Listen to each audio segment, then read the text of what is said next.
Bismillah, alhamdulillah, wa salatu wassalam ala rasulillah. Inshallah, in today's session, we'll be talking about the things that break the wudu. And before we begin, we want to stress on two things. One is that seeking knowledge, it is important and you shouldn't shy away. And secondly, some of the things that we are going to discuss in this session, it is only appropriate for those who are 13 and above. And for underage kids, it is suggested that they accompany an adult. So one of the first things that break the wudu is anything that exits from the front or back passage from the both private parts for a male and a female. It will nullify the wudu. So that includes the urine, stool, and passing wind. Now, anything that exits from the front part for a male in particular, that is three types. Two of them require you to make wudu, meaning just an ablution, and the third one will require a full bath, which is ghusl. So the one that requires ghusl is called mani, and that's the semen that is discharged from a male or a female with an orgasm.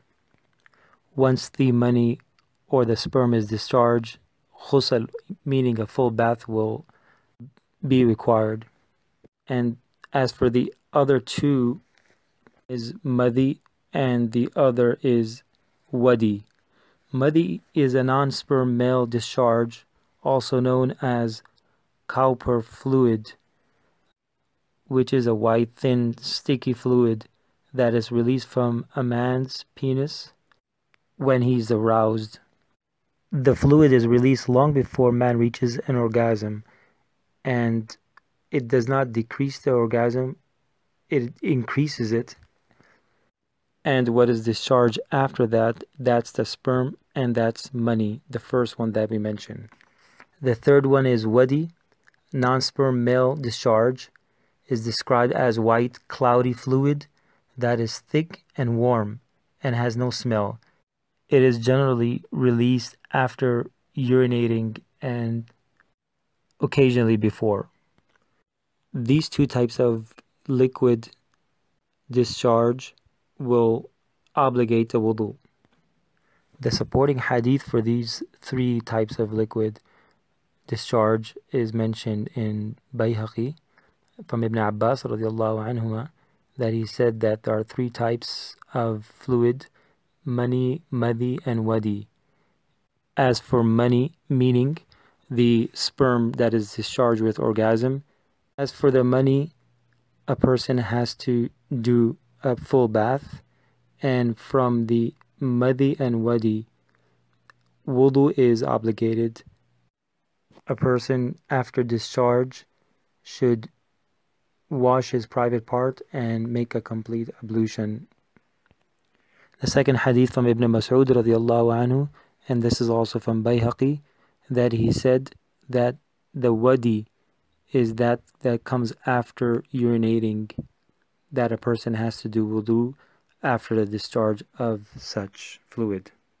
As for the supporting hadith for passing wind, is narrated by Abu Hurairah radiallahu anhu, and this hadith is mentioned in Imam Ahmad's Musnad and Majma' al-Zawaid, that a person asked him that what is hadith, what are the things that break the wudu? He said fusa or durat, two words that he mentioned, and one means that passing wind with a sound that a person can hear it, and the other means that passing wind without a sound, and sometimes you cannot even smell it. In conclusion, anything that is discharged from the front or the back passage will nullify the wudu, except for one thing that will obligate the full bath, meaning it will obligate the ghusl, which is the discharge of the semen with orgasm. And as for the other two liquids that are madhi and wadi, meaning the fluid that is discharged before the orgasm and it only increases the orgasm, it does not decrease, that fluid, and wadi, that it is usually discharged after urinating, that will obligate only wudu. It will not obligate a ghusl, a full bath. And these three types of fluid is equal for both male and female, plus for the females, if any other liquid also discharges from the front passage, then it will also obligate the wudu.